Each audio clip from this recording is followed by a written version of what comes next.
कई जगह दिव्य महापुरुषों के दर्शन हुए। दिन तो गंगा जी की धारा से 12-1 का समय होगा, जंगल ऐसे खंडहर बारंडा था, उसमें पड़े थे। देखा सामने से, पहले तो भारी सुगंध आई, मतलब ऐसी हमने कहीं सुगंध सृष्टि में देखी ही नहीं। फिर देखा गंगा की धारा से प्रकट हो रहे और हमारी तरफ आ, और हम जैसे जैसे वो आते जा रहे वैसे वैसे जड़ होते जा रहे। हमारा शरीर हिल नहीं सकता, बिल्कुल जड़ता भाव एकदम। ज्ञान पूरा है, चेतना पूरी है, हिल नहीं सकते। आए, हमारा सर अपनी गोद में लिया, ऐसे सहलाते हुए एक मंत्र बोले, वो अब भी जपते हैं। थोड़े समय वो अब भी जपते हैं, क्योंकि महापुरुष का दिया हुआ, किसी लाभ से नहीं, पर भगवान ही तो उस महापुरुष के रूप में आए और उन्होंने दिया। बस केवल सर में से हाथ फैलाते रहे। कई ऐसे महापुरुषों के जो बड़े ही दिव्य, तो अपने आप आपको संतों का सानिध्य मिल जाएगा यदि अहंकार रहित और भोग, इंद्रियों के जो भोगे जाते हैं इनका त्याग, ये 2 बातें जरूरी है।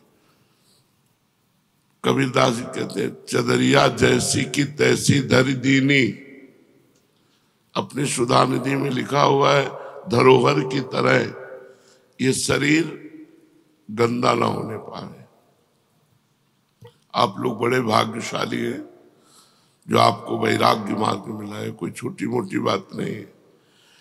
अब जरूरत बस 2 बातों की है, ना तो साधन का, ना संपत्ति का अहंकार ना हो, और किसी भी इंद्रिय का शास्त्र विरुद्ध भोग ना हो, तो आपके ऊपर अपने आप कृपा बरसती चली जाएगी।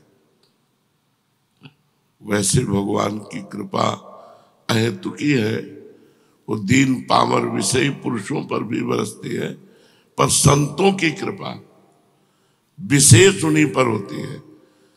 इसीलिए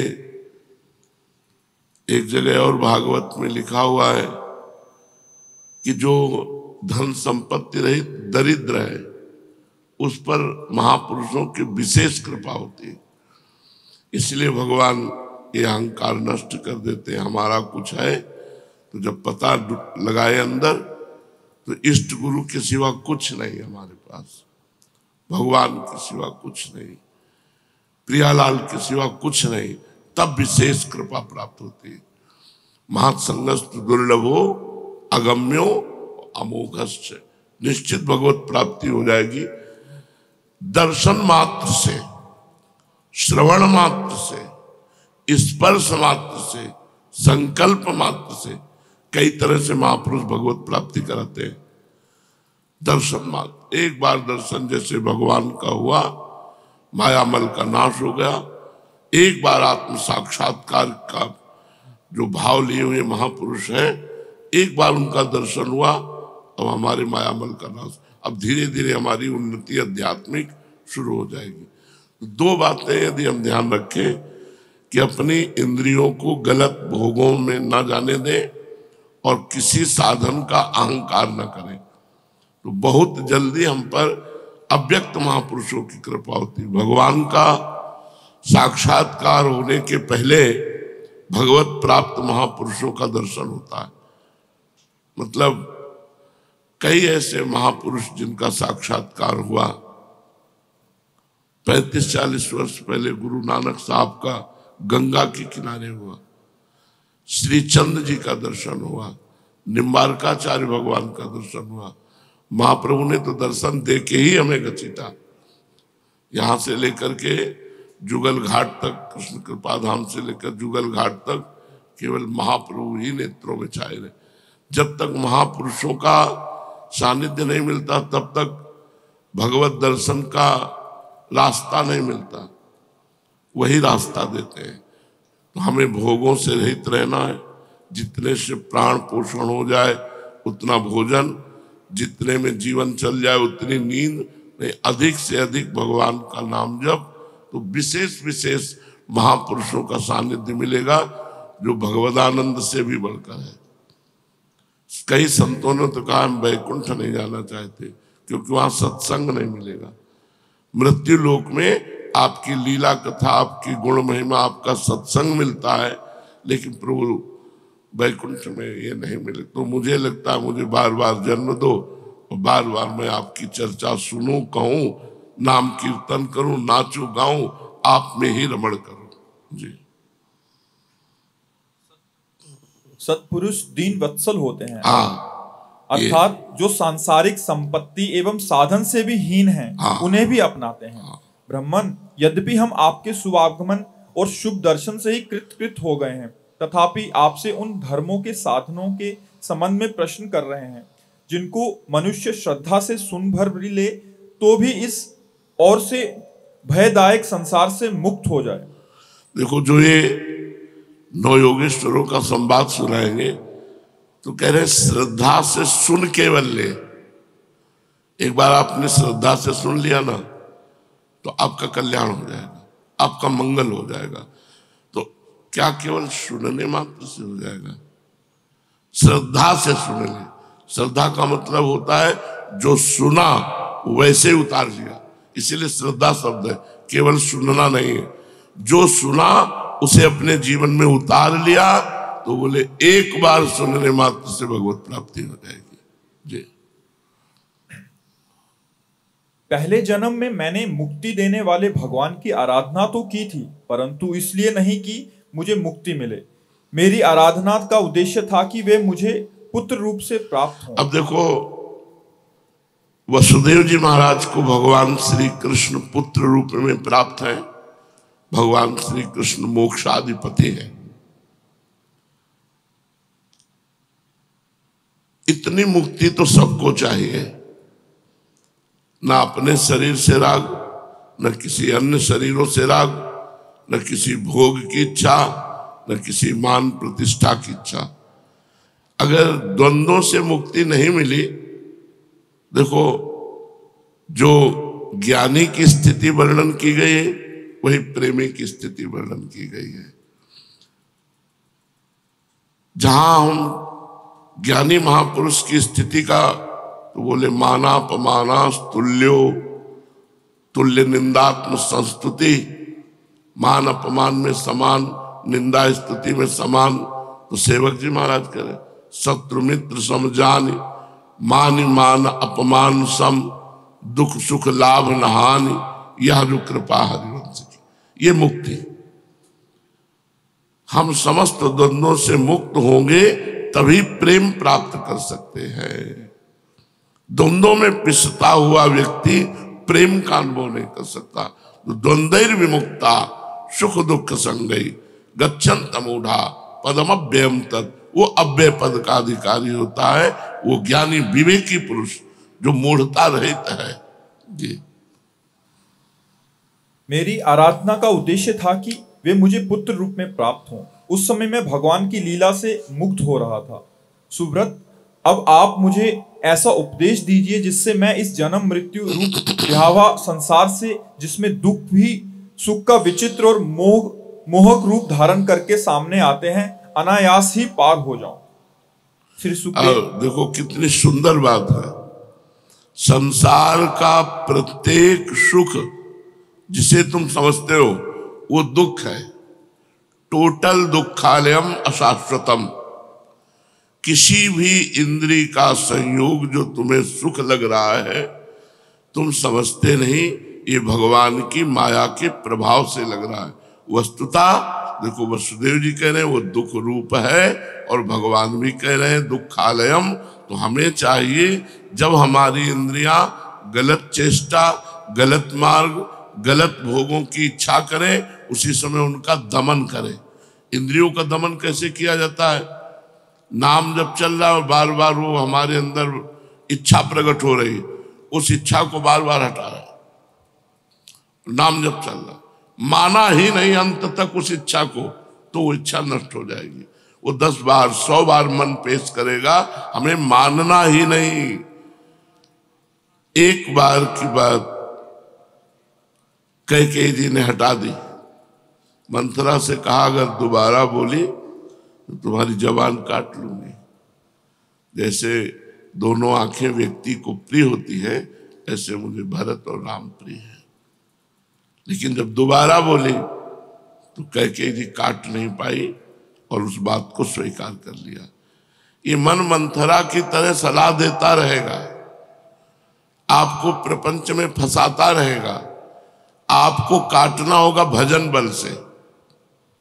अगर आपका भजन नहीं चल रहा तो जो चल रहा है उसी का मनन हो रहा है, वो सब गंदा हो रहा है। आपको भगवदानंद का अनुभव नहीं हो रहा, उसका कारण है मन का विषयों का स्फुरण। जब तक ये बंद नहीं होगा, स्फुरण भी नहीं होता। ऐसा नहीं होता कि मन भूत भविष्य का चिंतन कर रहा है या भोगों का स्फुरण, कुछ नहीं, शांत जो चला रहे हो वही चल रहा है। पर ये आज थोड़ी चलेगा। अभ्यास योग युक्तेन चेतसा नान्यगामिना, जब हम बहुत अभ्यास करेंगे तब हमारे अंदर ये स्थिति आएगी कि शांत एकदम, बोलने का इच्छा नहीं, खाने की इच्छा नहीं, सोने की इच्छा नहीं, मिलने की इच्छा का नाश ही मोक्ष है, इच्छा ही बंधन है। सकल कामना हीन जे राम भगति रसलीन, जाहि न चाही कबों कछु, चाहना ही इच्छा ही यही बंधन है, यही भगवत विमुखता है। उत्तम बात है इच्छाओं का भगवान के चरणों में समर्पण कर देना। और कर पावे न कर पावे, आप तो वृंदावन वासी, विरक्त मार्ग भगवत उपासी, चाहे भले गृहस्थ हो, लेकिन यहाँ सब विरक्त है क्योंकि सब प्रियालाल के लिए आए हुए हैं। जी सुब्रत, अब आप मुझे ऐसा उपदेश दीजिए जिससे मैं इस जन्म मृत्यु रूप ब्यावा संसार से, जिसमें दुख भी सुख का विचित्र और मोहक रूप से धारण करके सामने आते हैं, अनायास ही पार हो जाऊं। श्री सुखदेव जी कहते हैं, राजन, बुद्धिमान वसुदेव जी ने भगवान के स्वरूप और गुण आदि के श्रवण के अभिप्राय से ही ये प्रश्न किया था। देवऋषि नारद उनका प्रश्न सुनकर भगवान के अचिंत्य अनंत कल्याणमय गुणों के स्मरण में तन्मय हो गए और प्रेम एवं आनंद में भरकर वसुदेव जी से बोले।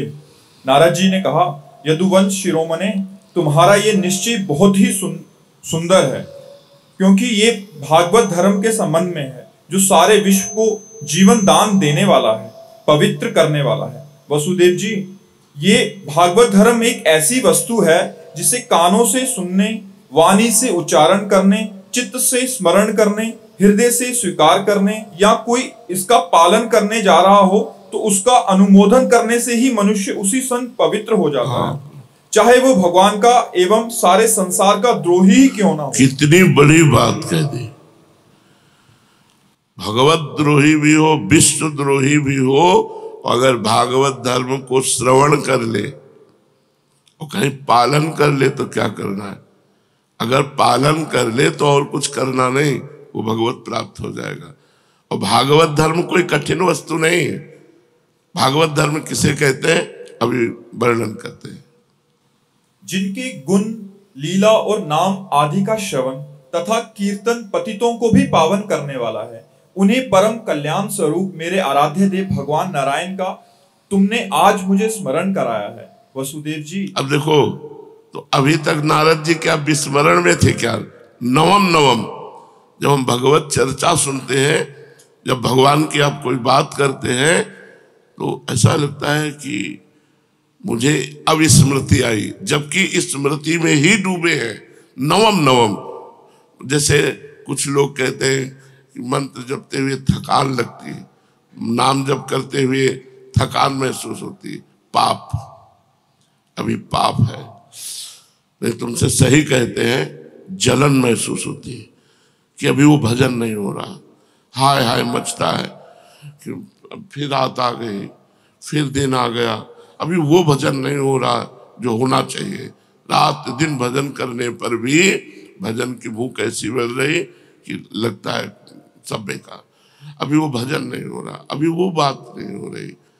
जब वो बात आती है तो वो सामने होते हैं, सामने होते होते उनका भी ऐसा रूप होता है कि अभी देखा ही नहीं, अभी देखा ही नहीं, मनो कबहू मिले ना। तो प्रेम में प्रेमी को कभी अन्य चिंतन करने का अवकाश ही नहीं मिलता, क्योंकि वो अपने ही विषय से इतना अतृप्त रहता है, इतनी भूख रहती कि उसे अन्य विषय का कोई चिंतन करने का कहीं कोई भी गुंजाइश नहीं रहती। ये भागवत धर्म कोई असाधारण बात नहीं है, बिल्कुल साधारण बात है।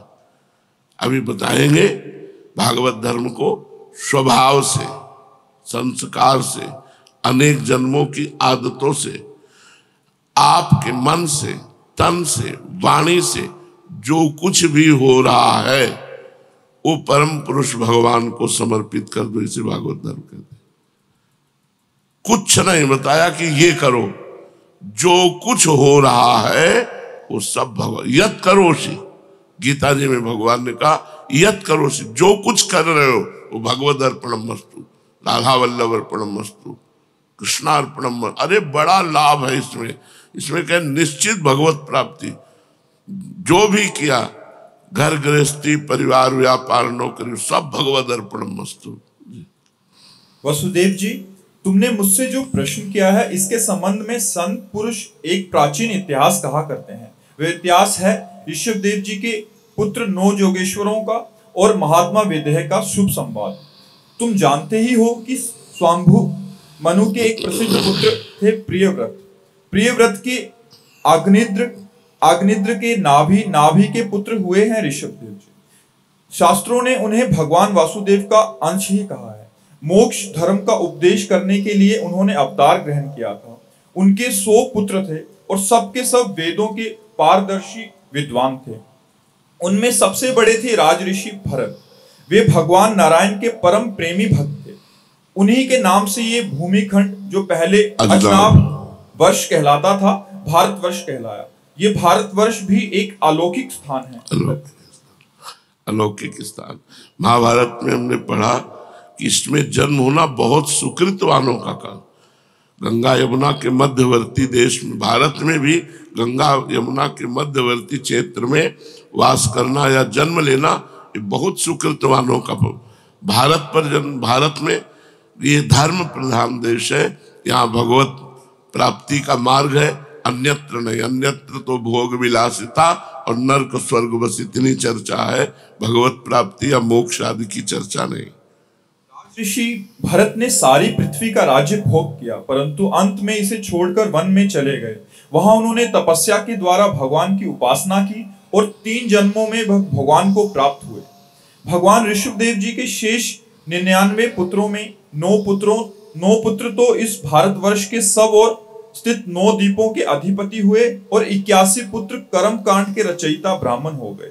शेष 9 सन्यासी हो गए। वे बड़े ही भाग्यवान थे। उन्होंने आत्मविद्या संपादन में बड़ा ही परिश्रम किया था। अब देखो, यहां ध्यान देना है, परिश्रम शब्द है। भगवान की कृपा से साधन में तन्मयता होती है। बिना साधन के कृपा का अनुभव आज तक किसी को नहीं हुआ।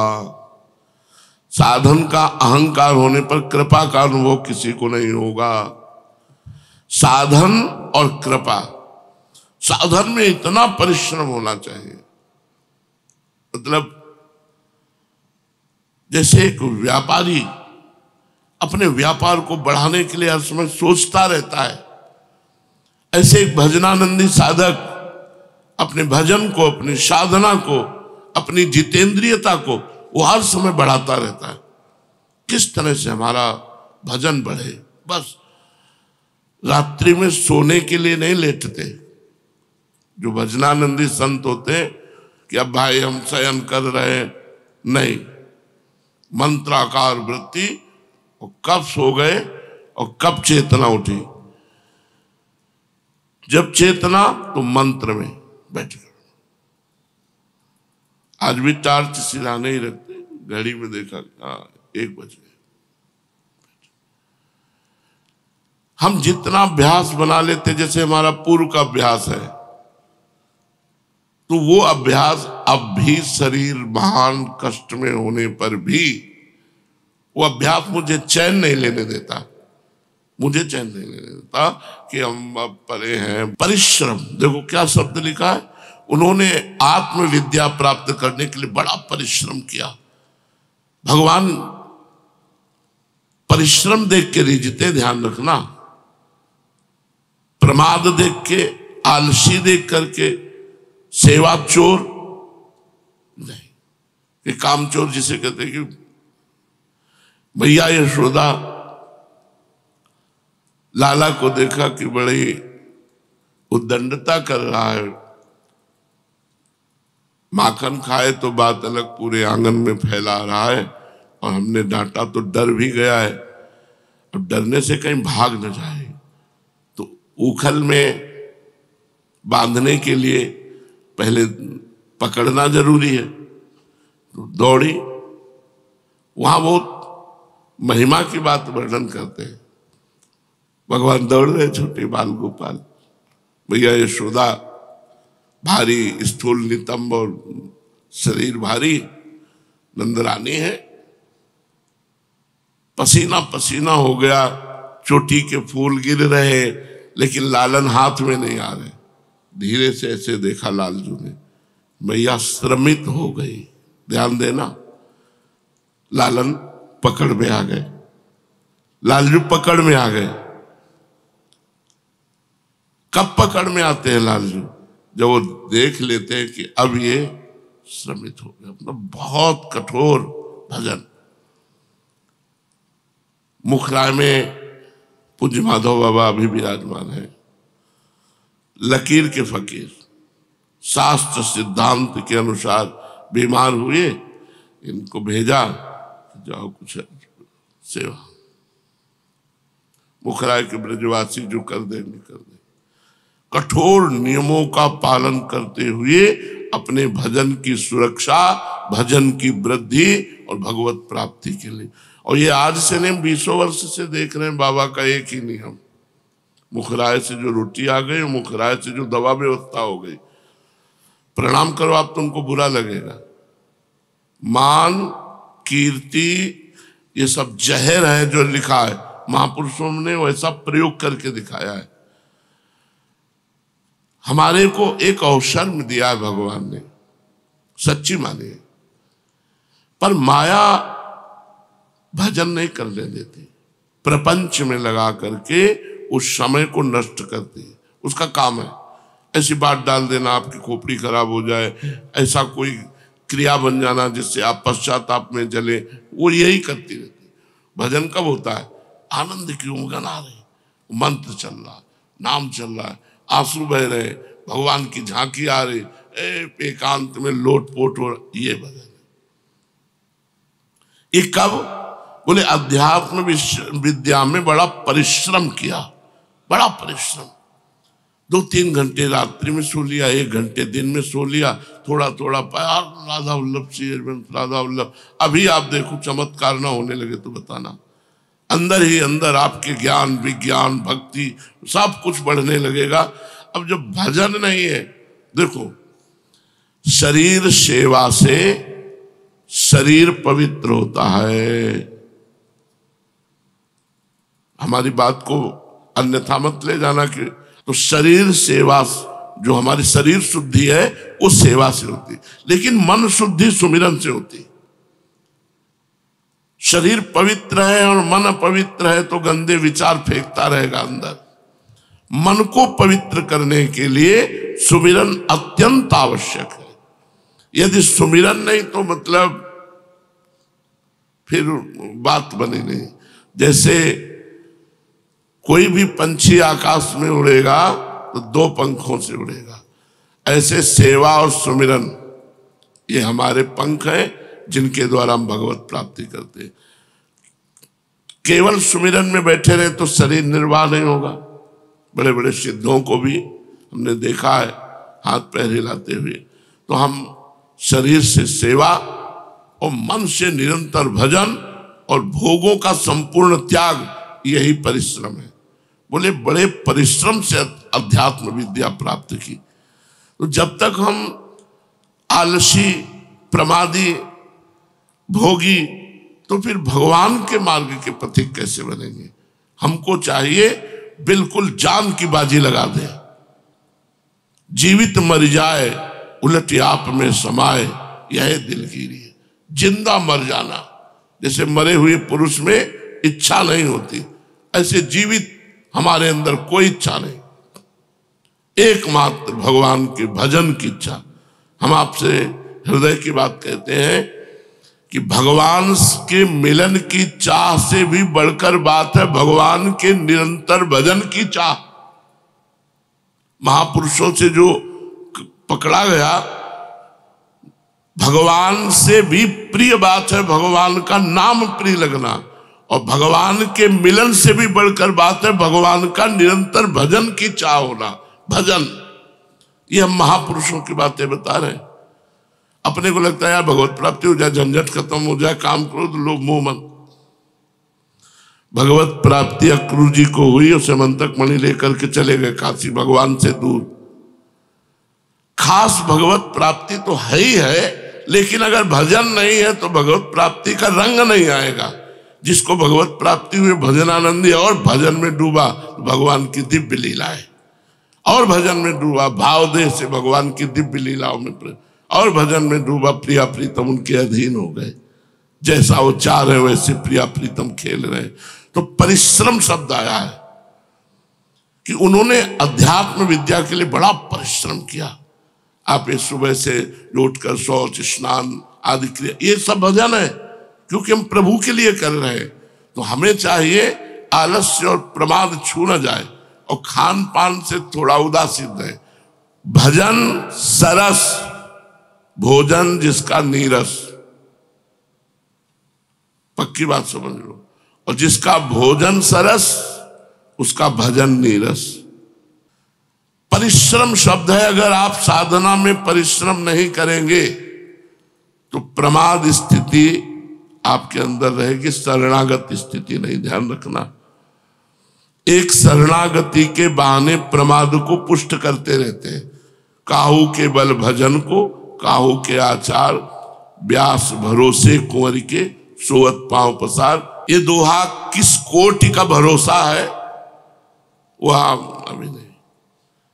संपूर्ण रागों का त्याग होकर लाडली के चरणों की ठसक, यही तो भजन है हर समय, हर समय।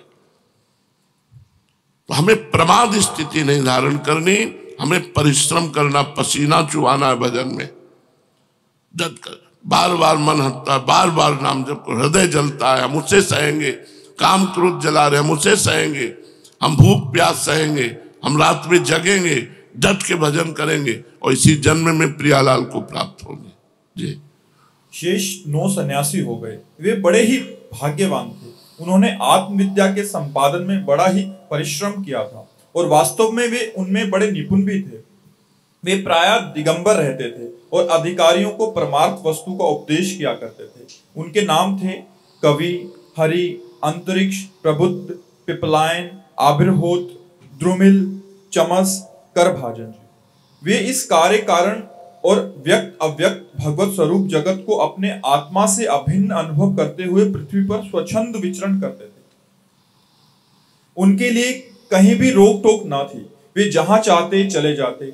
देवता, सिद्ध, साध्य, गंधर्व, यक्ष, मनुष्य, किन्नरों, नागों के लोकों में तथा मुनि, चारण, भूतनाथ, विद्याधर, ब्राह्मण, गौओं के स्थानों में वे स्वच्छंद विचरते थे। वसुदेव जी वे सब के सब जीवन मुक्त थे।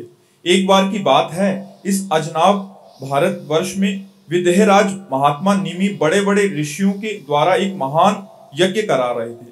पूर्वोक्त 9 योगेश्वरों द्वारा स्वच्छंद विचरण करते हुए उनमें उनके यज्ञों में जा पहुंचे। वसुदेव जी वे योगेश्वर भगवान के परम प्रेमी भक्त और सूर्य के समान तेजस्वी थे। उन्हें देखकर राजा निमि, आहवनीय आदि मूर्तिमान अग्नि और ऋत्वज आदि ब्राह्मण सबके सब उनके स्वागत में खड़े हो गए। विदेहराज निमि ने उन्हें भगवान के परम प्रेमी भक्त जानकर यथा योग्य आसनों पर बैठाया और प्रेम तथा आनंद से भरकर विधि पूर्वक उनकी पूजा की। वे 9 योगेश्वरों अपने अंगों की कांति से इस प्रकार चमक रहे थे मानो साक्षात ब्रह्मा जी के पुत्र सनकादि मुनीश्वर ही हों। राजा निमि ने विनय से झुककर परम प्रेम से उनसे प्रश्न किया।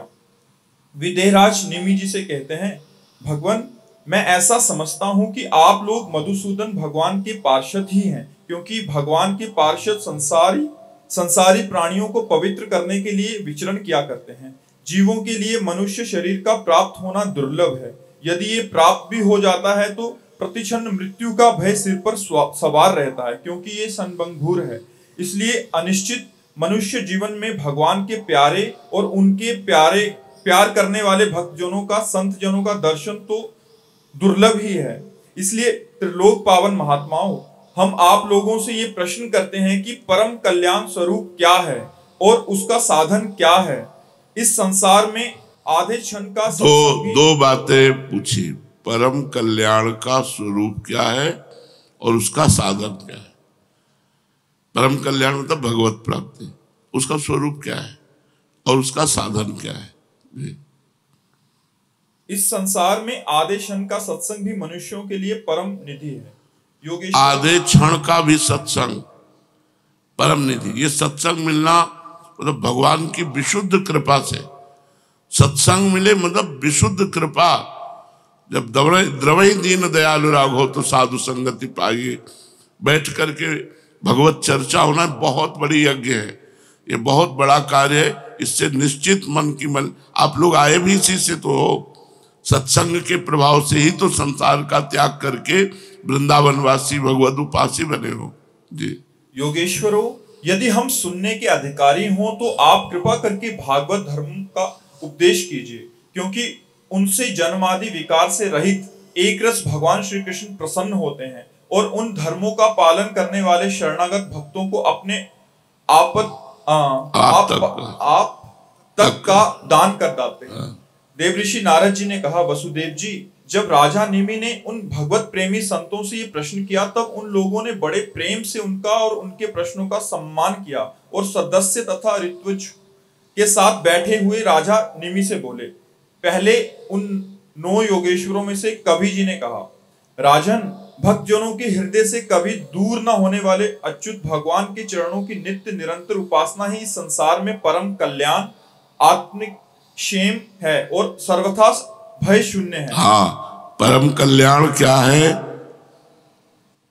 9 योगेश्वरों में जो पहले योगेश्वर बोले, नित्य निरंतर, नित्य शब्दों का सारा खेल है, नित्य निरंतर भगवान श्री हरि के चरण कमलों की उपासना। कभी हम लीला गायन कर रहे हैं, कभी सेवा कर रहे हैं, कभी नाम जप कर रहे हैं, कभी नाम कीर्तन, नित्य निरंतर केवल उन्हीं की, भगवान श्री हरि। देखो, आस्वादनीय तो हरि ही है। आस्वादन केवल किशोरी जो करती है,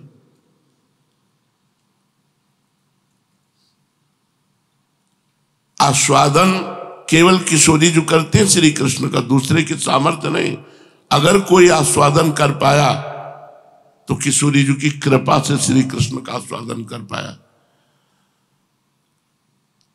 जैसे अपने ही आत्मानंद का रसास्वादन करने के लिए श्री कृष्ण ने राधा रूप धारण किया, अपने ही आत्मानंद का रसास्वादन करने के लिए। तो अब आपको समझ में आ रहा है, और हम कह रहे हैं किशोरी जी ही ऐसी कृपा करें तो श्री कृष्णानंद भगवदानंद की अनुभूति। श्री कृष्ण का रसास्वादन नहीं कर पाया कोई, आज तक अगाध रस समुद्र है, उनका रसास्वादन केवल किशोरी जू ही कर, और अगर कोई कर पाया तो किशोरी जू के कृपा भाव से ही कर पाया। यद पाद पद्म नख चंद्रमणि छटाया विस्फुरितम किमपि गोपवधू स्वदर्शी पूर्णानुराग रस सागर सार मूर्ति साराधिका मई कदापि कृपाम करोति। राधा दास से मपास्य यह प्रेतते गोविंद संगासया सोयम पूर्ण सुधारुचे परिचयम राकाम विना कांक्षते। अगर राधा चरणों का दास्य नहीं है, श्री जी के चरणों की उपासना नहीं है, तो गोविंद का सम्यक रूप से रसास्वादन नहीं किया जा सकता। जैसे पूर्ण चंद्र का दर्शन पूर्णिमा के बिना नहीं हो सकता, ऐसे किशोरी जी के बिना परमात्मा तत्व का अनुभव नहीं हो सकता। जो हमारे परमात्मा है, रसघन मोहन मूर्ति। अरे आप इनको साधारण समझते क्या? दृष्टैव चंपक लते हो चमत्कृतांगी, देखते ही चंपक लता की तरह चमत्कृत हो जाती है लाडली जो। ऐसे लालजू सुंदर है, ऐसे लालजू का रसास्वादन तो सिर्फ लाडली जू, जैसे आत्मानंद का रसास्वादन करने के लिए भगवान राधा रूप हुए। प्रभु ही तो राधा रूप हुए, प्रभु के हृदय का आह्लादी तो राधा है। तो हम लोगों को तो बहुत बढ़िया मार्ग मिल गया। अगर राधा दास नहीं है तो मोहन का स्वादन नहीं, और राधा दास से जो है वो मोहना स्वादिते स्वयं राधा दास का रसास्वादन पर ब्रह्म परमात्मा रसघन मोहन मूर्ति श्री लालजू महाराज करते हैं। तो श्री जी के चरणों का आश्रय लेकर निरंतर हरि की नित्य निरंतर उपासना, यही परम कल्याण का स्वरूप है। नव योगेश्वरों ने बताया नित्य निरंतर भगवान श्री हरि के चरण कमलों की उपासना ही परम कल्याण है, ये श्रेय है, यही श्रेय है।